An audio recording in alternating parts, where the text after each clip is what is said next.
Hey guys, Mario here with another edition of MTG Diagnosis. It's been a while since my last episode. Just got busy with work and life, and I've been trying to get back into things. I know tomorrow is the pre-release for Core 2019. Looking forward to getting to the local game store, LGS in short, to get to play the pre-release. But I was working on getting a blue-white control deck going. I know with Dominaria, my favorite card is Teferi, Hero of Dominaria, and ever since opening a pack of Dominaria and getting Teferi, I've been trying to figure out a deck, straight Dominaria, so it would be a standard deck, standard legal deck, but it would only be Dominaria cards since I don't have any of the other standard expansions. So I've been working with an app to try to come up with a deck that I thought would be quick enough for standard tournaments, but also be strong enough to get to Teferi and keep him around long enough to get his emblem, which is whenever you draw a card, exile target permanent and opponent controls, which, if you have a control deck, you find multiple ways to draw cards, and name of the game is to try to delay your opponent as long as possible till you can get your setup. So with this deck, it would be trying to get set up with Teferi, Hero of Dominaria, and get yourself an emblem, so that way whenever you draw a card, you're basically destroying your opponent's battlefield, or so for this deck, the main cards I'm going to recommend are Teferi and Karn. So I put 3 of each of those into this deck. Karn, he lets you look at your cards so you can get through your deck quicker, so you can draw a card, opponent gets to pick which card to pick or keep, and then the other one gets exiled, but then next turn you get that back. So and then Teferi, he lets you draw a card, but also let you untap 2 lands at the end of your turn, so that way if you have a counter spell or some kind of syncopate or wizard's retort or something like that. So this Dominaria did not have a counter spell in this set, so what we're using is 2 wizard's retorts and 3 syncopates. With that, the mana is you have to use 3 mana or syncopate, hopefully, if your opponent taps out all of his lands. All you have to pay is 2 to counter their spell, and you can exile that card. Oath of Teferi over here, very important that you're able to use your Planeswalker's abilities twice per turn, so that always comes in handy. So I put 2 of those in this deck because it is 5 mana to cast, so it's a slower card, so you don't want a bunch of those throughout the deck. Temporal Machinations. This came in the Teferi pre-made deck. Return a creature to its owner's hand. If you control an artifact, you can draw a card. So I kind of like that because you can slow down your opponent.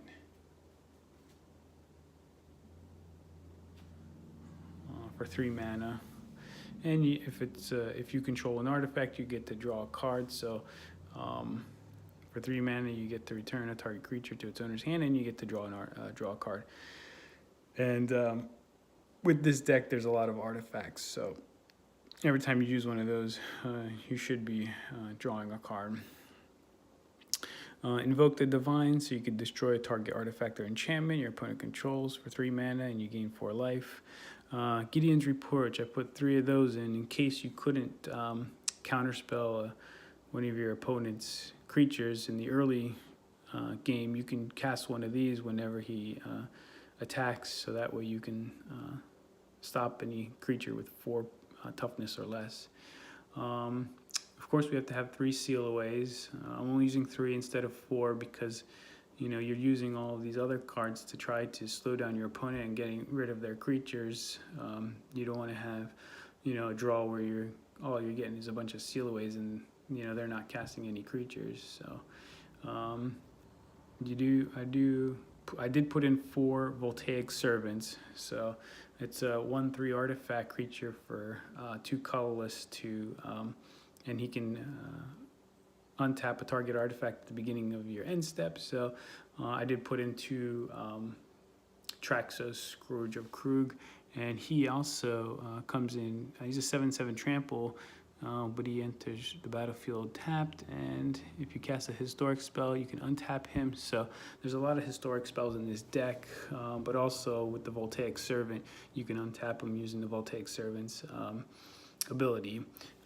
One of the main cards of this deck is Diligent Excavator. I put 4 of those in this. Basically, she's 1/3 for blue and a colorless, which is great for early game. And if you cast a historic spell, the opponent has to put the top 2 cards of their library into the graveyard. So not only do you get yourself a 1/3 creature who can help you in the early game, but also it's milling your opponent's deck. I put in Tetsuko Umizawa because she's a 2 to cast 1/3 legendary creature. So she counts as historic, so she could make the Diligent Excavator's ability go off just by casting her, and you get 2 of her, and creatures with 1 power or toughness can go unblocked. So with the 4 Voltaic Servants, 4 Diligent Excavators, and 2 of her, there's a lot of creatures with 1 power. I also put in 2 Wrath Capuchins. He's 4 to cast for flash flying, and you can cast historic spells though they had flash, so that always comes in handy. If you can instantly cast a historic spell on the opponent's turn, you have all this untapped mana on your opponent's turn. So you can counterspell stuff. If they don't cast anything you want to counterspell, you can play one of your historic cards during your opponent's turn, and then during your turn you have all this untap. You get to untap all that mana, so he comes in handy. And then Daring Archaeologist, I like this in this deck because he's 4 to cast and he's 3/3, but he also gets a +1/+1 counter whenever you cast a historic spell, including artifacts, so legendaries and sagas. So and you can return target artifact card from your graveyard. So if earlier in the game somebody took care of your Voltaic Servant or your Traxos, you bring out this Daring Archaeologist, and he may get one of your other creatures when you cast that Voltaic Servant again or that Traxos again. Your Diligent Excavator may be able to mill 2 more cards from your opponent's deck. Bayard, Steward of Argive. I know it's 2 white and 2 colorless, so you have to have some planes to cast it, or the dual lands, but he's got Vigilance. He's 2/4. He prevents your opponent from attacking you or your Planeswalker, so he's more of a protection for your Teferi or Karn. I put 1 of those in this deck. 1 Shalai, Voice of Plenty. She's a 3/4 flying for 4, and she can protect your Teferi and Karn as well as you from any spells. I did put in 1 Karn's Temporal Suddenering. It's a 6 to cast, and you can take an extra turn. You can return a permanent, non-land permanent your opponent owns to their hand. You can, and that's all for 6 mana. So that's the most expensive card in this whole deck. Ice Manipulator for 4 colorless, just because you could tap any permanent that your opponent has for 1 colorless, so slows down your opponent tremendously. So for a control deck, that's great. It's 4 colorless to cast, so that's why I only put 1 in this deck. Memorial of the Genius. I put 2 of those in this deck because if you sacrifice it, you draw 2 cards. If later in the game you have Teferi out, you can sacrifice one of these and draw 2 cards to destroy 2 of your opponent's permanents. And then I put 4 meandering rivers, 10 islands, and 8 plains.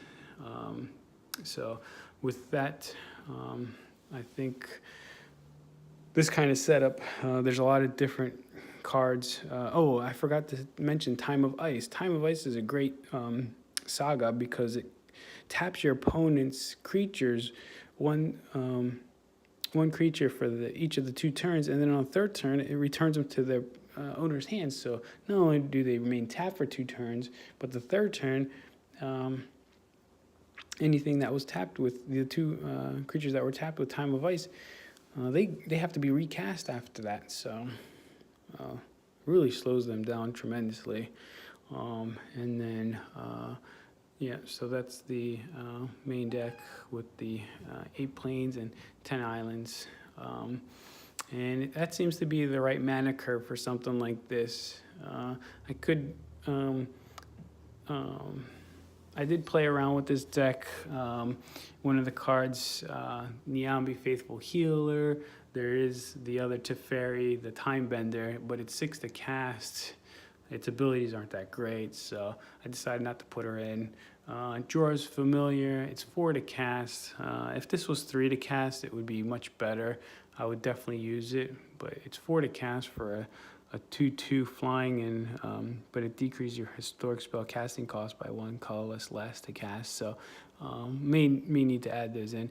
The Blink of an Eye, I used for Blink of an Eye. It's 2 to cast to return target non-land permanent to its owner's hand. If you kick it, you can draw a card for 4 mana. I used the Temporal Machinations instead because it's a 3 to cast sorcery. I might have to switch that out with Blink of an Eye. Just, you know, now that I think about it, you know, it's a Blink of an Eye is a instant, so, and plus it has a kicker to draw an extra card. And then Opt, might want to, those I was thinking about putting in just because you can scry 1 and then draw a card for 1 blue mana, and that could help in the early game as well as the late game if you can draw a card to help with that Teferi ability. Teferi Sentinel, 5 colors for a 2/6, and if you control Teferi Timebender or Teferi Planeswalker, you get +4/+0. Just too slow in this deck, for basically too slow for any deck. Curator's Ward, decided not to put that in. It would be helpful to help protect your Teferi, but with 3 Teferis later in the game, if they somehow get rid of your 1 Teferi, you would just cast another one later in the game. Zahid, Dejan of the Lamp. Yeah, so he's a 5/6 flying, 6 to cast, but you can cast him for 4 if you tap an untapped artifact you control. You know, he may be a good option instead of one of these other creatures. So maybe I'll get rid of something else to add him. Merfolk Trickster, just, you know, for this deck it wasn't that great of an option. And what else? Dauntless Bodyguard, I was thinking about adding him to the deck for 1 white to help protect another creature, 1 white for a 2/1. So this is kind of a sidebar, see if any of those would be helpful. But let me know what you guys think. Give me any advice on anything you think that I can adjust or make any changes.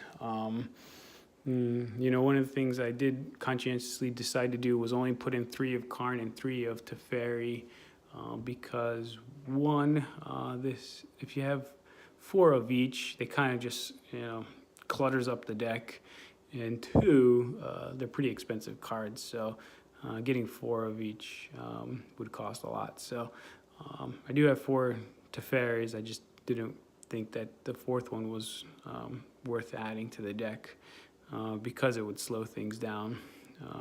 So like, subscribe, tell me what you guys think of the video, tell me what you guys think of the deck.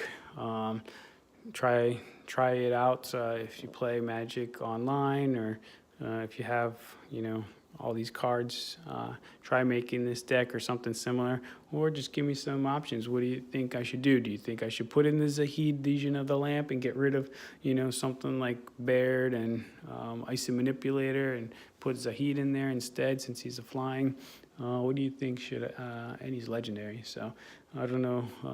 Give me some advice. Anything you guys can, any advice you guys can give me, I greatly appreciate it. And until next time, have a good night.